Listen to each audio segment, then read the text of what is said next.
to another episode of Rising Tide. The purpose of Rising Tide is to educate, heal, and empower by bringing on the world's most brilliant minds and purest souls. So I am honored and grateful to have another Rising Tide in the building. It is the HR Guru. Did you want to just go by HR Guru, or did you also... No, you can say Kristen Lampkin, also known as the HR Guru, or HR Guru, also known as Kristen Lampkin. I include both of them because they're both part of me. So I didn't know if it was just like Prince and it was just like, no, I just go by the HR Guru. No, I'm not that special yet. Well, we'll just start off by just going into who you are and then what it is that you do as the HR Guru. Yes. So like Chris mentioned, I'm the HR Guru, also known as Kristen Lampkin. I'm a Christian. I'm a wife. I'm a mother. So I call myself a blend entrepreneur because I work in corporate America, but I also own my own business. And so I am very passionate about equality for all and really just making sure educating and bringing awareness to others. So I've been in HR for over 10 years. I do everything from diversity and inclusion to recruiting to employee relations, which is more advocating for the employee and making sure that people are doing what's right.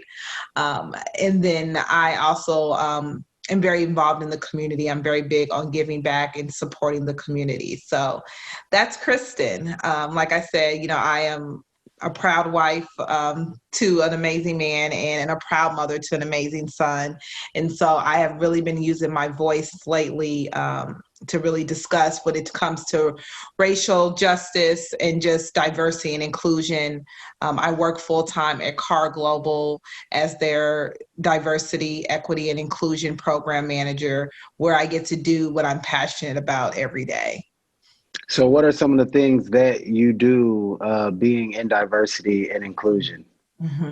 So with diversity and inclusion, what I do is work on the strategy of creating a more inclusive workspace and ensuring that we are attracting, retaining, and promoting diverse talent, bringing awareness and education to the workplace, because often biases show up. And so people don't realize. People say, well, I don't see color, or, I just see people for who they are. But everyone has biases. We all have biases. We all have privileges. And so it's helping people recognize those and not discriminate to those when it comes to the workplace, because someone may not have some of the privilege you have, or someone may have privileges that you don't have. So it's really helping employees feel like they can bring their whole self to work.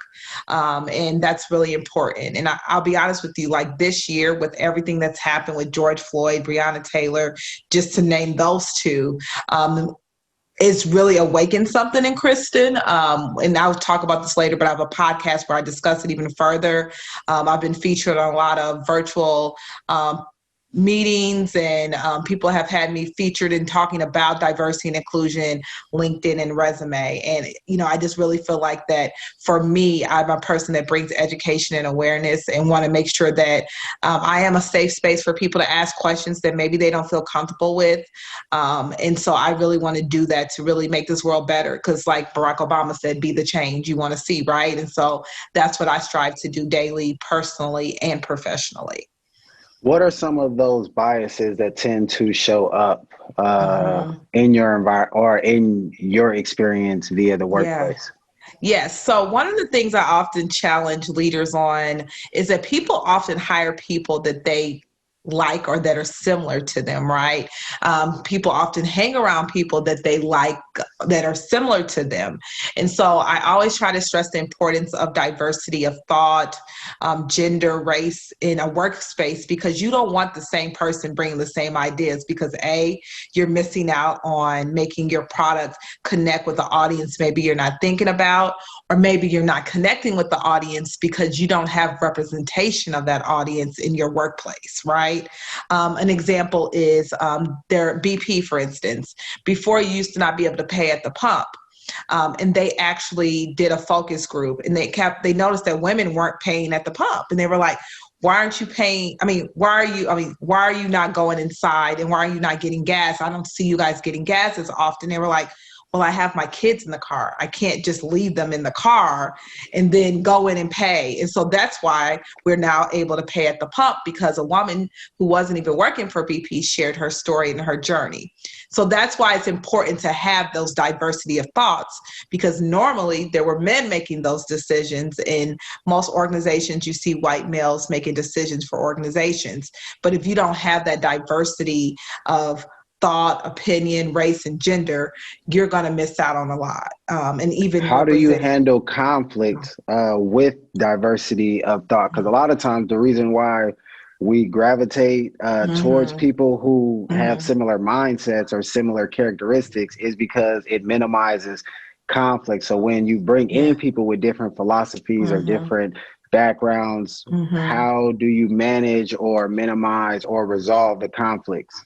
Yes. So one of the things I think that is really important is understanding respect has to be there first, right? We can disagree. We may not have the same opinion, but respect is essential, right? And so one of the things that, I've worked for employers that where we had diversity and inclusion, but respect at the same time. And it's all about being open as well and realizing you don't always have the right answer, right? And that's one of the things that really had me excited about my role when I was talking to my boss. She was just like, I asked her a question and she was like, I don't know. That's a good question. She was open to that. She was able to receive that. And that in turn let me know I'm at the right organization, because she's just not saying her way is the right way. She's open to hearing what Kristen has to say, because she knows Kristen has that expertise. And so I think often in any relationship that you just have to be open and respectful to each other, like whether it's a romantic relationship, a work relationship, or a friendship, because there might be ideas and things that people have that you may have not thought of. And so it's okay to disagree, but it's all about being respectful about going about that. And I think that's a miss that many people do, is that they're not open. Another thing is one of the things, the skills that people have to work on is listening. Reggie, my husband, always says, and his dad always tells us, is that you listen to respond is not the answer, right? You need to truly listen to what that person's saying. Often I find that people will be thinking of their next thought as someone speaking, instead of really just taking time to listen and just writing down. So one of the things you can do if you struggle with this, write down what your questions are, write down your thoughts. So then when it's your turn to speak, you don't miss it, but you're still able to comprehend what the person's saying. No, that makes a lot of sense. And do you find that ego ever gets in the way of people when it comes to being open and respect the higher, I guess, their position or their authority gets? Yes. To me, I call myself a servant leader. I'm not going to ask anyone that reports into me or that I'm working with to do anything that I wouldn't do. And I think that I also know that, leaders that are really strong leaders, and those that, to me, a leader is strong by the way that their employees and their team treats them. There's nothing they wouldn't do for that individual, because they have the respect for them. They know that they respect them, and they'll do anything for them. Those leaders that have the ego issue is like, well, I'm the person in charge and you're challenging me. You'll notice that people don't work as hard for them, because they feel like that person thinks they know everything. So I think one of the things that companies struggle with at times is that they'll put people in position to lead others because they were the best person at it. So they were the best salesperson in the company. Does not mean they should lead others, right? I'm sure you've experienced working for someone and it's like, yeah, they're really good at what they do, but they're not a good leader. It's like Michael Jordan as a coach. Yes, exactly. You have to really think about that, right? And so because someone's the best doesn't mean they're supposed to lead others. Empathy, sympathy are some really strong attributes of a leader. And so as a leader, you have to kind of dial back that ego. I had a conversation with a leader within my organization, and he was saying the reason why I'm so great is because of my team. He didn't take credit for the things that was taking place. He says, my team makes me do, like, it's the reason why things look great. And those are people that understand that they're just as great as their weakest person on their team, So I think that is a huge issue, is that ego with anything. I mean, ego can literally keep you from really prospering as an organization and prospering as a leader. No, I agree, and that was elegantly put. When you brought up great leaders have empathy and sympathy, talk to me about that and having the balance between being empathetic and sympathetic, but then also not being able to be, I guess, emotionally manipulated by certain people because they see that, oh, I can just tell him this and then I'll get off with that. Yes. I think, one of the things to me as a leader, as a person that has been on boards, positions, director level board positions, and also leading others, I think that empathy and sympathy is important. One of the people that I love that discusses this really well in vulnerability is Brene Brown. Have you heard of Brene Brown? I have. Actually, I have a book by her and I haven't read it just yet. Is it the Daring book? Yes. So Brene Brown, I call her like, if I could meet her, she's so amazing. And I love Brene Brown because she talks about the importance of having that, but at the same time, realizing when you're being manipulated, right? And so when I take assessments, I always have very high on empathy and sympathy. And people often confuse the two, right? People think that because you're sympathetic doesn't mean you're empathetic. Sympathy is like, oh, I'm sorry that happened to you. Empathy is when like, I feel what you're feeling. Like, it's interesting. Like someone can be going through something that they describe it like, I feel that. And I don't feel like that's something necessarily that you're taught. It's just who you genuinely are, and your experiences that you experience make you that way. But because I'm in HR, I know the difference and I worked in employee relations, I do investigation. So I have to be aware of people when they do certain things that can trigger that they're not telling the truth. When you're talking to someone and they can't make eye contact as they're telling a story, that's very telling. And so I have had to have that balance of, yes, I can empathize with you, but I'm still going to hold you accountable. Okay, to what's taking place, because that can happen. You're right that in my past, I kind of was so empathetic and sympathetic that I didn't realize when people were manipulated. But I had people in my life that kind of really educated me on like, you got to notice some of these clues, as well as me taking education and furthering myself in the business world. I got better understanding of having the balance. But, one of the things I see people have less balance of the empathy piece. Like they're more like, okay, all right, I'm sorry that your aunt died, but we got this to get this done. You know what I mean? Yeah. Oh, I'm sorry that you're having a hard time at work, but we got to get this project done.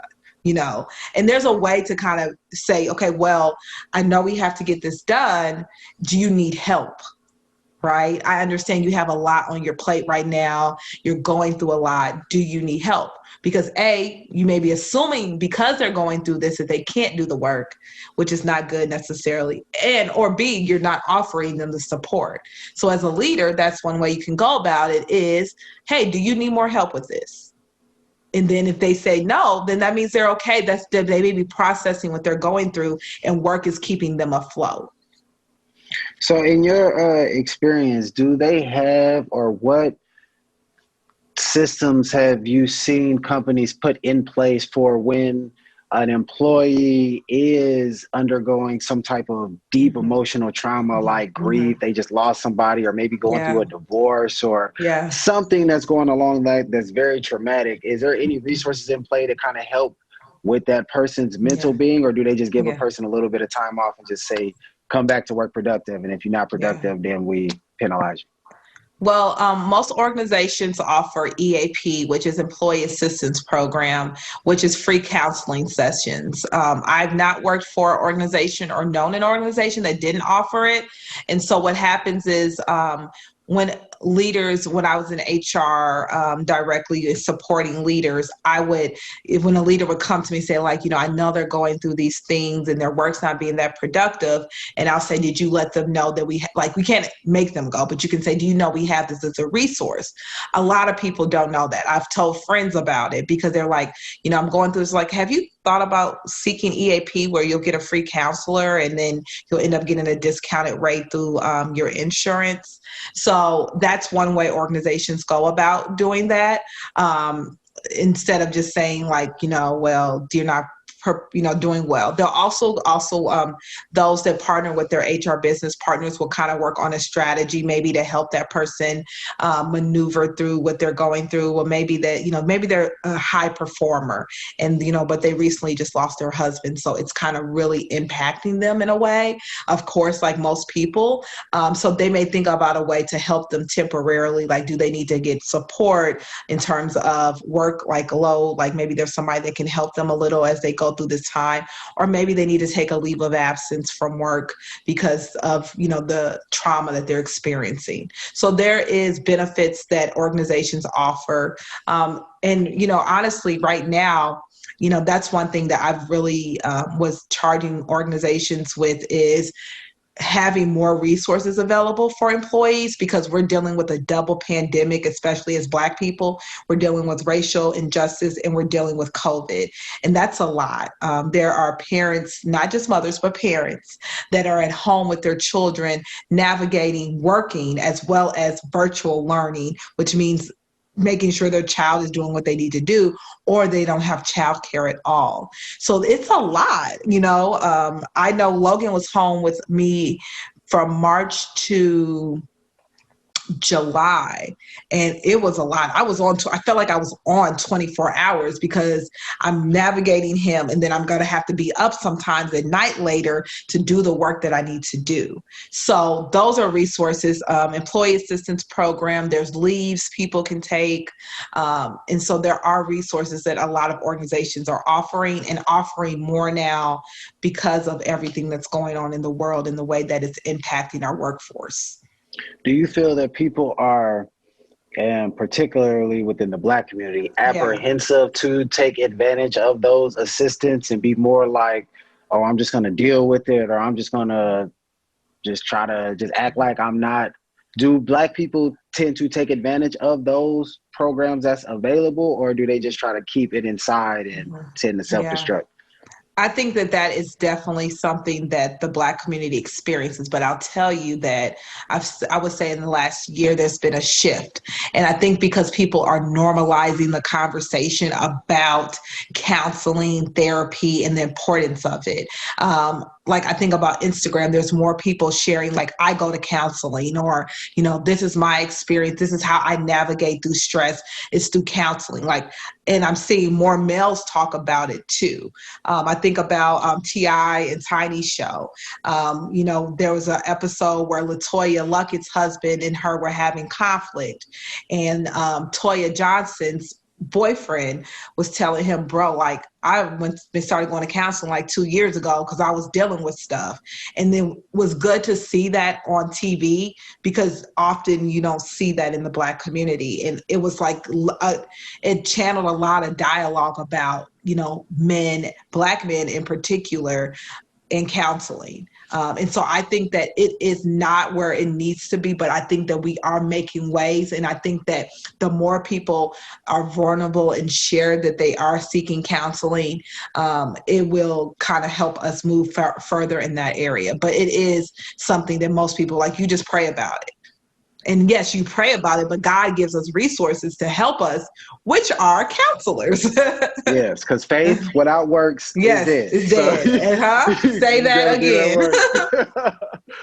All right, so let's make a pivot into the HR guru. Yes. So just talk to me about what motivated you to start the HR guru. I know you were in HR for 10 years, but then what was the point where you're like, all right, I'm about to go do this on my own? Yes. So I was invited, I applied to be part of an actual conference. It was supposed to be in March of this year. And it was a conference in the retail space because at the time I was working for Finish Line, which is a retailer. And they were looking for, this year, they were having all women in terms of speakers because they wanted to show that there are women that are doing great things in retail, because often retail is male dominant, white male dominant. And so they wanted all women. And so I applied, and literally I got an email 45 minutes later, like, hey, we want to talk with you. And I was very shocked because I didn't know that was going to happen. My mentor at the time had sent it to me because she knew I was very passionate about women rights. And she was like, look at this, they have all women panel. And I'm like, I'm going to apply. I will see what happens. So they actually selected me to participate in the panel, in the actual conference, and I was presenting on how to hire diverse talent and retain talent. And as I was talking to my hairstylist, so I was excited I got selected. Then I went and looked at all of the people that were going to be speaking, and they were like VP and above. And at the time, I was an individual contributor, and I was like, am I supposed to be here? Like doing that, like imposter syndrome, like, should I be doing this? And then my mentors had to say, Kristen, now stop. Although your title is what it is, you do so much and you have so much to offer. And so I was talking to my hairstylist, who's also my friend, and she was like, Kristen, you need to just go in there being a boss. You need to have a website. You need to have professional photos. You need to have your digital card ready. And she said, don't think about it, just move. And that was the best advice she could have given me, because I was having all these thoughts of what everything has to be perfect. And I just moved. I literally set a photo shoot up with Mr. Wright, Brandon Wright. So if anybody looking for a photographer, he is our family photographer. He does all of our photos. And then I created my website. Never done it before, but I knew it was something I was passionate about. Created my website, had amazing friends review it to make sure I aligned, talk with my mentors, and they were like, okay, you do a lot. You could do a lot, but you got to think about what would you have time to do with your business if you work full time. And so I knew that I could help people elevate their personal brand and their business through their LinkedIn and their resume, because I could do LinkedIn and resumes at nights and weekends. And so I'm very, very grateful that my actual mentors poured into me, and that my hairstylist friend was like, just move, because I launched my business in January. I got my LLC in March, and I've had over 85 clients. And Wow. a lot of it's referral. Yes. And, I tell people it's not that these individuals were necessarily not having employment. Most of my clients have full-time employment, but they realize they need to invest in themselves just as much as they're investing in their business, since that they work for or their own business. And so I have entrepreneurs, I have doctors, I have VPs, I have individual contributors. I have a variety of clients that I've had, and some of them have been referrals. I've done a whole family. I've done a mother, I've done her 4 kids, so I have had a variety of clients. And, one of the best compliments I got last month was from a client. She said that the recruiter told her that her resume was easy to read, and her LinkedIn, she could truly tell what type of professional she was. And that's what I strive to do. And so I'm grateful, because during COVID, my business has continued to be successful. I've been given opportunities alongside, having an HR guru. In the midst of this, I always say that you see people and what they're doing, but during that time, my husband had 7 surgeries, and I was playing nurse bay. And then we had COVID, and then my son was at home with me from March to July. And so I know that everything happens for a reason, and that God truly was like my purpose, because knowing that I was going through my personal things and still being able to publish 2 ebooks. And so I have 2 ebooks. One is the 7-Day LinkedIn Challenge, and the other one is Resume Tips. And so both of those books you can find on my website, KristenLampkin.com. And they are truly great resources to help those that are trying to navigate on their personal brand. I also do free consultations. So again, my services are resumes, LinkedIn. I do cover letters as well. And so those are my services that I offer. But I'm so proud of the HR Guru LLC. I'm so proud of being able to help my clients. Like when my clients were like, oh, I just got promoted, or I just landed a new job, or I'm interviewing, I got 5 interviews and I couldn't get any interviews, really lets me know I'm walking in my purpose. No, that's amazing. So with the resume tips, what is like And of course, without giving away like the premium Yeah. content and all that Yes. stuff like Yes. that. But what are like some like free gems you could drop on Oh, people that yeah. lets people know, oh yeah, I need to cop that book. Yes, for sure. Also, follow me on Instagram, HR Guru LLC. I drop tips on there all the time because, again, this is my purpose, right? And so, HR Guru LLC. I also have a Facebook page for HR Guru too, where I continue to pour into the world, because although I do have paid services, I still believe in educating. So for resumes, I think one of the biggest mistakes is that people are really into like, oh, I need to make it look really fancy. And then the content's not there. No matter how beautiful the resume is, a recruiter's like, oh, this is a beautiful resume, but I can't follow. It's too much going on. I can't really see what this person does and what they have to offer. So it's important to make sure that your resume is direct and concise. And so that is a common thing I see that people are wrapped up in. Make this look beautiful instead of having a strong resume with strong content. Another gem that I can share is that, so people will ask, should I put my picture on there? And so that's interesting to me when I see that. Now, if you are applying to be a model, if this is something like, you are being in commercials or something of that nature, yes, you want to have a photo because that's part of it. But one of the things is with your resume, you can have a link. I always do this for my clients. There should be a link on your resume that takes people to your LinkedIn. And there's a photo there. So there's no need to have dual photos. And one of the things I always share too, and I've shared a couple of times, one of my mentors, Barbara Mason, I love this phrase she coined: resumes and LinkedIn are brothers and sisters, not twins. So I'll have clients where they'll have their resume and everything on their resume is exactly on their LinkedIn. And there's going to be some common things, but it should not be a duplicate of it. So those are a few gems I'll share with you all. And But to I'm get some more, writing what you go said. on That HR was Guru sheesh. LLC. Yeah, people make that mistake. It's very common. And I'm just trying to write down what you said so I don't miss that, because that spoke to me. Resumes and Yes. LinkedIn are brothers and Yes, they sisters, not are twins. brothers and sisters, not twins. Barbara Mason, who's one of my mentors, definitely. She's also a business owner, and she does coaching. And so she's amazing. Me and her have been friends, and she's been my mentor for over 5 years. We met at a conference. So Wow. again, the importance of networking. I tell people your resume and LinkedIn are great, but networking is even more important. I definitely stress that to you. And there's so much value in LinkedIn. So I'll share this too. I share this on my social media channels, but I got my job from LinkedIn. So I didn't apply for Car Global. I actually opened up my LinkedIn to say I was flexible, because I'm a firm believer you always entertain a conversation. You never know what happens. And the VP, who's now my boss, actually sent me a message and was like, I really am impressed by your profile. Would you be interested in learning more about this opportunity? And I'll tell you, when someone seeks you out, it's a whole different experience. I told Reggie, it was like I'm on a date with a guy that really, really likes me, because they're like really in tune to me. Their follow-up is really on point. Like my first interview was like on a Friday. The next interview was the following Wednesday. I got an offer that Friday. Wow.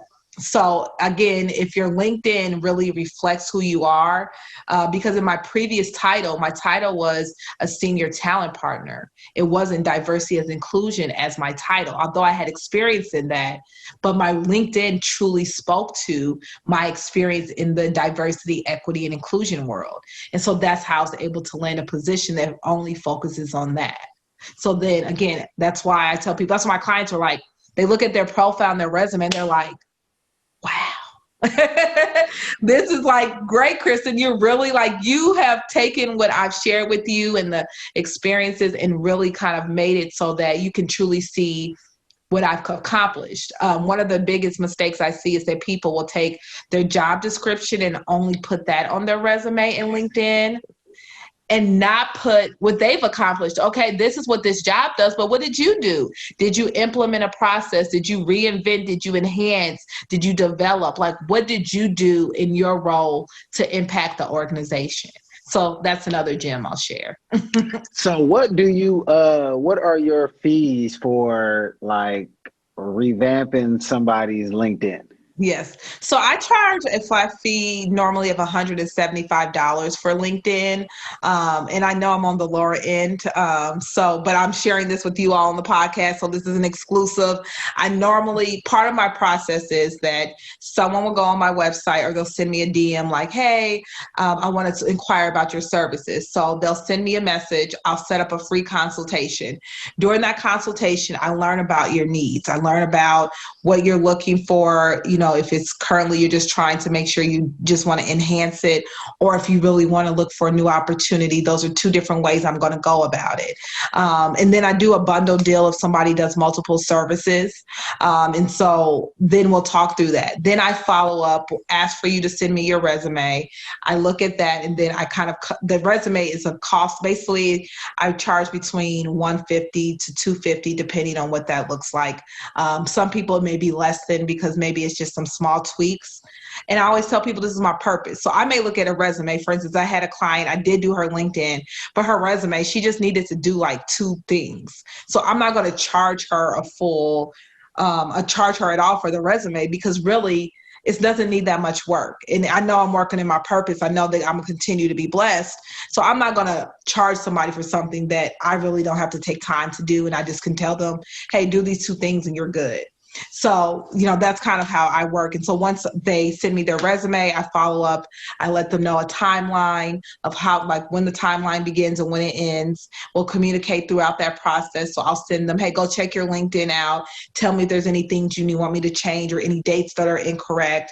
I'll send them a resume for them to review. And that's kind of the process. And I always tell my clients, I usually allow myself 2 weeks to complete a task because I work full time. But everyone knows, every one of my clients always says that she got it done in a week or less. So I try to make sure I over deliver, not under. So that's kind of No, it's process. always good to under promise and over deliver. So Yes. that's definitely good. Yes. I've been in the habit of doing the reversal of that. And it's like, yo, just give yourself extra time. Even if you know you're going to get it done earlier, just tell them. And then they're not disappointed. There's a chance it could be over. I had a client, I got hers done in 48 hours, but it's because I had the time span to do it and she got me the information quickly. And so I think, for me as a business owner, what I've learned is that the reason why I get referrals, the reason why I'm able to continue to grow, like there's people that find me on Instagram and LinkedIn that I've never met. They don't know anyone that knows me, but they say that they're like, I go to your website, I see your client testimonials, and I can tell you're a legit company. Because unfortunately, there are a lot of people that have been taken advantage of when it comes to resumes and LinkedIn, where people haven't delivered. And it's really disappointing when you do hear that. And then you see people have invested their money and then organizations or company, individuals don't deliver what they said. And so I've recognized that. Unfortunately haven't experienced that in my area, but I've experienced it in other areas where you pay for something and it's not what you anticipated. So one of my goals is always to make sure that I exceed my customers' expectations. I've never had a client say they wouldn't give me a reference or share their experience, because I want people to know what it's like. So like I said, I've had over 85 clients since January, which is very, very much fortunate during a time of COVID.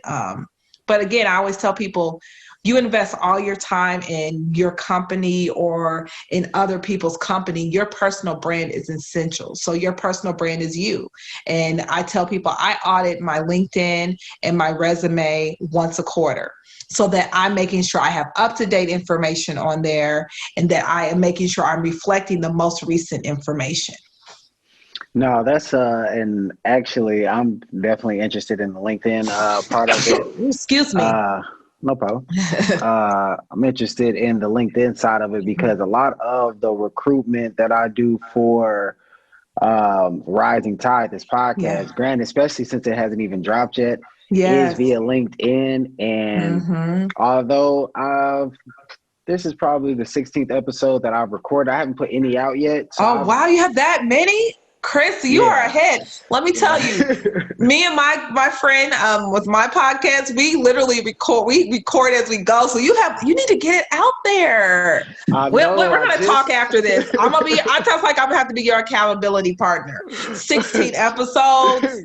Do you know how many episodes most podcasts have?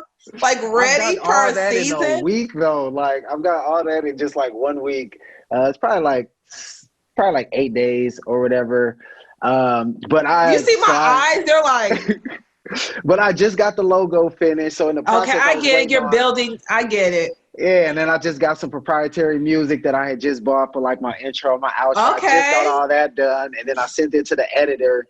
And I woke up to messages where he got 5 of them done. So I have 5 of them completely, fully edited. 16 of them recorded, but 5 of them fully you done. You are ready to go. Let's go, bro. We ready. We ready to hear it. Okay, I'm ready to hear the other people you feature.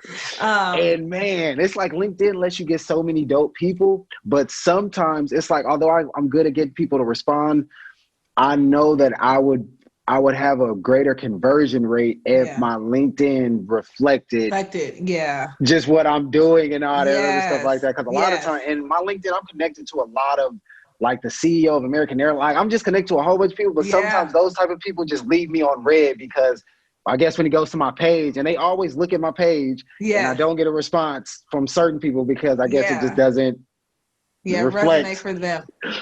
Or they may not. I'll tell you another thing. A lot of people that are in the C-suite, they are not on their LinkedIn like that. Like they are not on their LinkedIn. They're not. There's some that are really engaging. Like there's one, I can't think of Johnny's last name right now, but he is the CEO of SHRM, which is the Society of Human Resource Management. He's a Black man and he is so dynamic. And he has been talking about like, you know, one of his initiatives is helping those that have recently that were incarcerated, helping them find employment. And like that's really one of his goals, to educate and strive. Well, I'm gonna send you his full name. I think it's Johnny Wright, but that might not be right. I don't want to mess up his name. But I follow him on LinkedIn and I reshare everything he does because everything he says is like, he talks about racial injustice and he is just so educated in the knowledge that he has. Is just like, I want to learn more. Okay, what are we going to do now in the HR world? Like, and it's not just for HR people. I mean, the things he's saying is just good for the workforce in general. So he's one person that you can tell. So another thing too is if you go to their profile, you can tell if they're engaged like that based off of their activity. So you can see if they have posted or if they're liking people's stuff. If they're not, they're probably not even on there. That's true, and that's just a gem for you to know too. Yeah, that can be a challenge. But most people, people are realizing LinkedIn is truly where they need to be. Yes. So I am interested in those services. So we will definitely connect after that because I'm extremely interested. And the thing I love about this podcasting, like I was telling my girlfriend the other day, like this is probably a space I'll never leave. I can honestly see doing podcasting until the day I fall off the earth, just because it allows you to just talk to just people that are doing, like the one girl who I just did, not yesterday, Saturday, we had a podcast. She's the CEO and the founder of Voice Vibes. Have you ever heard of that? No. It's a fascinating technology. She ended up getting $1 million grant from the United States Department of Science to form this technology that basically, let's just say you have a major presentation or a major speech that you have to do or whatever, you can pre-record yourself and upload it into her software, and it basically gives you a readout of, okay, 30 seconds in, you sounded condescending, or you sounded angry, or your tone gave off this vibe, and it analyzes your tone and it gives you your vibe that you're projecting. That is phenomenal. What did you say the name of it is? I need to write this down. Voice Vibes. See, this is what I'm saying, Chris. If you would have posted that podcast, I would have been knew about her. We got to get it going. Listen, me and your girlfriend gonna be holding you accountable, sir. Hey, she be on my head too. Like. I know she is. Listen, I be on Reggie's. I'm like, okay, well, we getting this done. That's the thing. That's the power of a woman. Okay, so voice vibes. Yep, Voice Vibes, and she's on LinkedIn as Deborah Cancro, Cancro, and she is very receptive. You can reach out to her, hit her up, talk to her, and all she'll, because I that $1 love million that. No, I think was that's so only much. used. I know a lot of people that present and that don't realize like your voice and your tone. I mean, think about it too. Sometimes when you're like in a relationship and you be like, the person's like, why did you say? You're like, what do you mean? I didn't say anything. And it's like, you don't realize how your tone and how that comes off. That's interesting too, because there's a Grammarly, which is like one way that you can see how your message may show up to others. So like if you're sending an email, it'll tell you if it sounds like angry or if you sound joyful or confident, and that's great for her to take, because like people don't realize how they show up, and so as a presenter you can reflect on how you're doing in your presentation. That is bomb. Yeah. And I'm trying to tell people to actually reach out to her, because that $1 million was only because it was a grant. It was only used for developing the technology. She couldn't use any of it on marketing and sales. So right now she's just, just trying to get the sales and all that stuff going. So she's open to affiliates. So anybody that could bring on a contract, you could get a percentage of that. Like, she's very open. That's awesome. Because I was talking to her like, yo, I can see so many applications for that. Yes, that is awesome. That's great. Thanks for sharing that. I just wrote that down. I'm about to share with my network. So no problem. And another thing that I wanted to pivot to, so with Rising Tide, we have 5 different pillars. So we do peace of mind, loving relationships, health, energy, and vitality, health or wealth and prosperity, and then personal fulfillment. So, I looked at what you did in the HR realm. That's kind of like the helping with the prosperity and everything like that, because it helps bring in income. However, you also have been in a sustainable relationship for a very, very long time. Yes. So I would like to ask a few questions in regards to being a rising tide in that area, because that's an area that certain people are very it's hard to maintain a connection for that long. It's hard to stay loyal that long, so people are struggling. So there's a lot of divorces that are coming out of COVID, because COVID allows you to really be able to, you're there with the person like 24 hours, more time than you've ever been. People are spending time with people, and then it's kind of like, they don't realize this is not the normal. We'll never get this again. So people are complaining about it, but I am so glad that I've gotten this time with Logan and Reggie. I'll never have this experience again, right? Because although it was a challenge, because Reggie had surgery and I was a nurse to him, and then I had Logan, I still feel like it was a blessing. But you're right. I've been married. Me and Reggie have been married for 9 years. It'll be 10 years next year, which is crazy. And so, I mean, I'm like, wow, we met in 2007 and been inseparable. And yes, we broke up and got back together. You know how that is when you're in college. Like, what's that comment? Broke up and got back together. Erykah Badu song, the lyric there. But we've been married, yes. So it'll be 9 years. And I think, we both are not the same man and woman that we were when we first met. And so I think one of the things that we have learned is that communication is essential, right? And so people think love is enough, and love is not enough, right? You have to have that respect. For Reggie, respect is important for him, and love is important for me. There's a book called Love and Respect. I can't think of the author's name, but it really talks about like the needs of a woman compared to a man, and understanding our love languages, because Reggie and I are complete opposites. Like, we're complete opposites. We have a lot of things in common, but we're different. And so we come from different backgrounds. We were raised differently. We have had. Do y'all love languages overlapped at all? Like, so for instance, my girlfriend's, her top is physical touch, then quality time, then words of affirmation. My tops is words of affirmation, quality time, then physical touch. Do you and Reggie overlap? No, we're complete at all? opposites. So he's affirmations, and he's affirmations and quality time. So we kind of have a little bit of that. But then I'm quality time and physical, and they're like neck and neck. They're not like one or the other.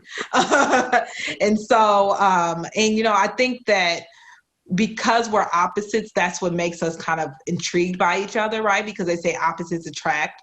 And so then we can't really get bored with each other because we're so different. So we're learning from each other. And then now we're parents. We have a 2-year-old now. And so we've had to evolve on making sure our marriage is our top priority.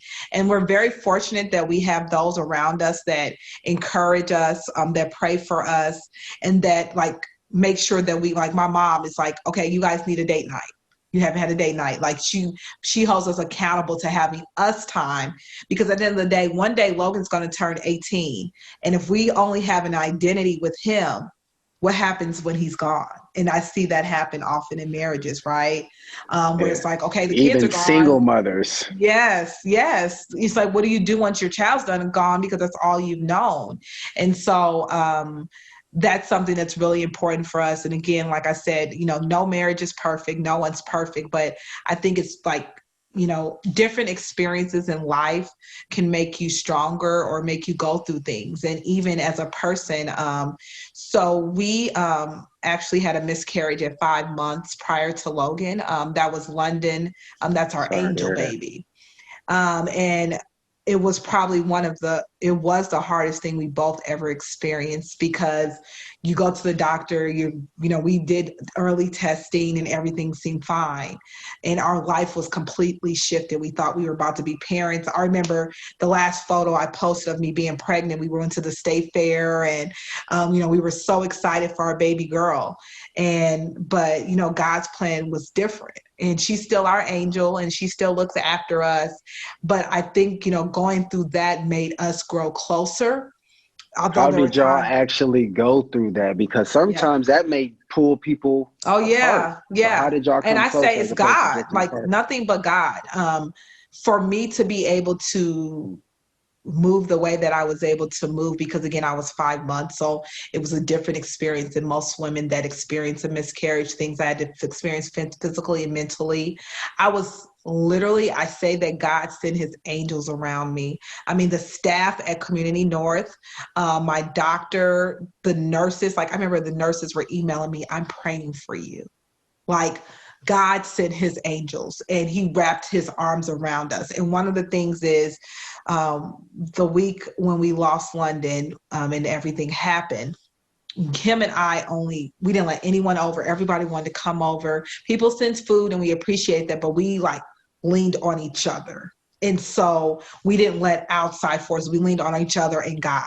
And although every holiday is different, we still mourn her, we still celebrate her, we still honor her. And so I think, for me in that experience, it allowed me to also have some self-evaluation about Kristen. Because Kristen had this view of who she was, but I also recognized that I needed to be a better partner through losing London.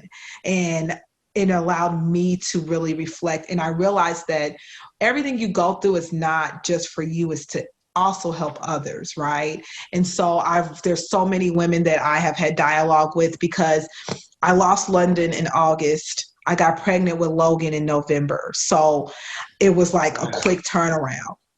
And so people are like, how would you even have the energy to have another child again?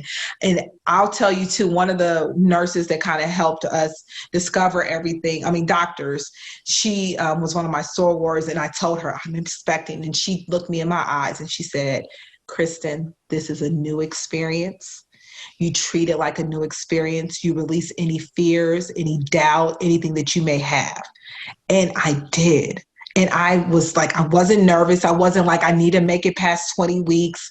I didn't have any of those thoughts. But again, God spoke to me through people. And that's how we were able to continue to grow and overcome. There's still times we cry. There's still times that we wonder, what she would have been like, or what it would have, she would have been. But we're grateful that we have Logan, who's our rainbow baby. And he is amazing. He's everything we could have imagined. He's a little bit of me and a little bit of Reggie.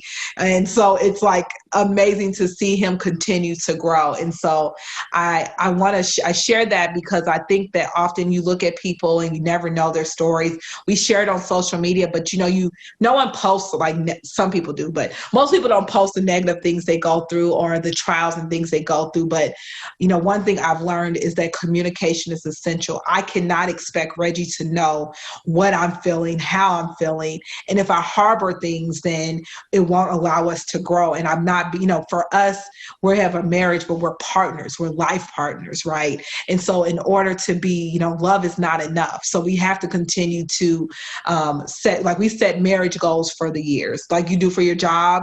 You set goals for your job. We set marriage goals that we want to do because we have to think about invest as much as you do into your job and your companies as you do into your relationships, because people don't think about that. They think we can just go and just keep navigating, but you have to check in too, and I pray for my husband. Every prayer line, I have a prayer line with my girlfriends we do on Wednesdays. I'm praying for him. I'm covering him. Even the things I may not know he doesn't tell me, I'm covering those in prayer because I'm like, whatever it is I don't know, I want to cover him. And I think that's essential when you think about partnership, is that you want to be, I always think about, I don't want to be what I want him to be for me, because that's not what Reggie needs. So sometimes I have to step out and be like, okay, am I doing that, again, ego, for Kristen, or am I doing that because that's important to Reggie? And so I could go on and on. We could do a whole podcast on that. But I think, thank you for asking that. I think it's really important because that is, I'm a business owner and I'm a corporate America, but I always tell people my 2 top priorities, no matter what, and this changed after having London. I used to be work was my baby. But after losing London, my priorities is Reggie and Logan. And I say that they will know it, they will feel it, and they will see it. There will be no question. If I was supposed to go with a girlfriend last week, Logan wasn't feeling well. I'm sorry, girl, I got to reschedule. You know what I mean? It's just about, again, my priorities will always know that, and those are my top ones. So. No, that's powerful, man. And I appreciate you for dropping that story, that testament. I appreciate your transparency. I do feel that will help a lot of people. I am curious, since you said that y'all, and we are on an hour, so I'm going to try to have this be the last question. Okay. You had said that y'all love languages were opposite. So what was the challenge or the journey of learning to love someone different than you receive love?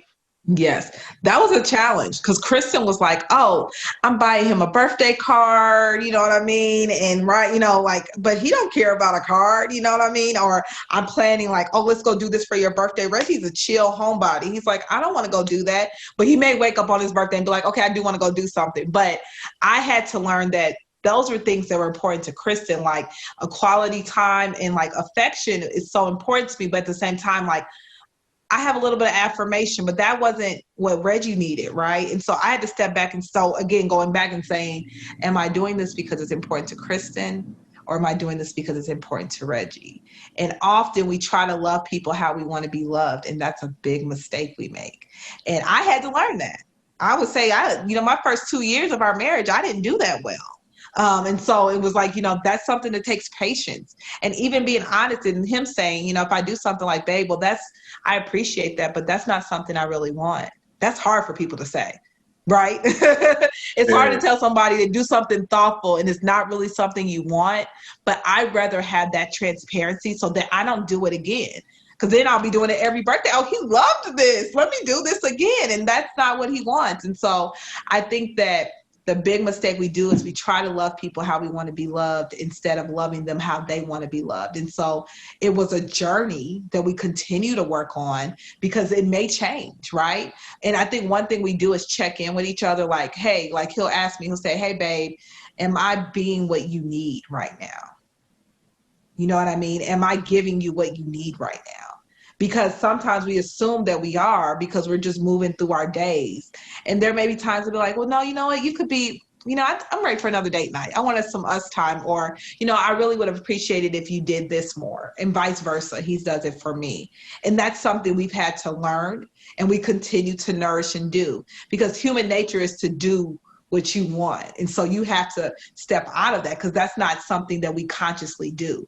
You know what I mean?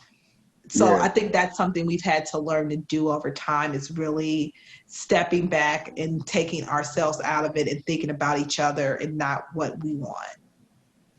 No, that's powerful. And I appreciate you giving all the wisdom. And I've heard that the first 2 years of marriage are the adjustment periods. Yes. And it's a lot of shifting and getting to learn the other person. So I admire that, because a lot of times we could look and, like they say, the grass is always greener, and you just think that they've always been this way. And it's like, no, and I'm like, I tell people that all the time. I'm like, our journey is our journey. Doesn't mean it works for the next person, right? There's things that we both would do differently, but we always would choose each other. There's no one else on this planet that I would want to do life with but him. No one on this planet. And I know that I was designed for him and he was designed for me through the ups and downs, but I know that, we have a purpose together, you know what I mean? And that's figuring that out, right? And we both right now have, like, even thinking about careers, like the changes we've went through, that impacts you as a person too. When you go through your different changes in your careers, your changes of being parents, your changes of you as a person, you know what I mean? Like I mentioned, he had surgeries, that was an impact on us, right? Christmas Day, Reggie was in the hospital. So I always tell people, you may see us on social media and, we have a story, we have a journey, you know what I mean? The fact that we have our son, and the first Christmas that Logan really knew what was going on, his dad was in the hospital in December. And guess what? Logan couldn't go to the hospital. He didn't see his dad on Christmas Day, only through FaceTime.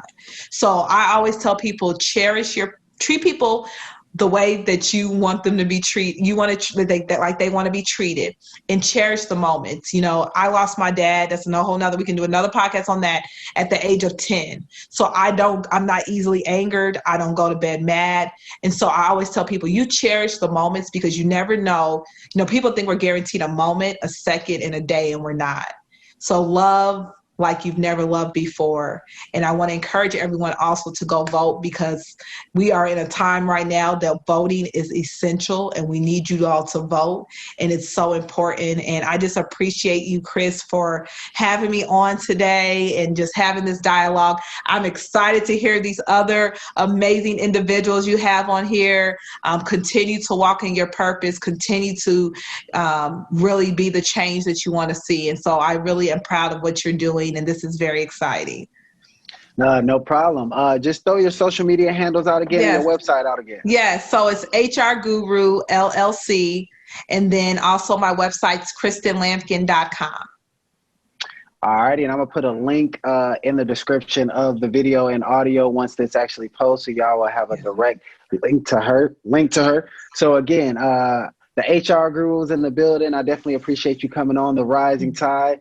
Again, the purpose of Rising Tide is to educate, heal, and empower by bringing on the world's most brilliant minds and purest souls. So I got a lot of value out of this today, so I know that you all got a lot of value as well. So until next time, and if there's any way I can be of service to you, please do not hesitate to ask. Thank you. I appreciate it. No problem. Have a blessed day. You too.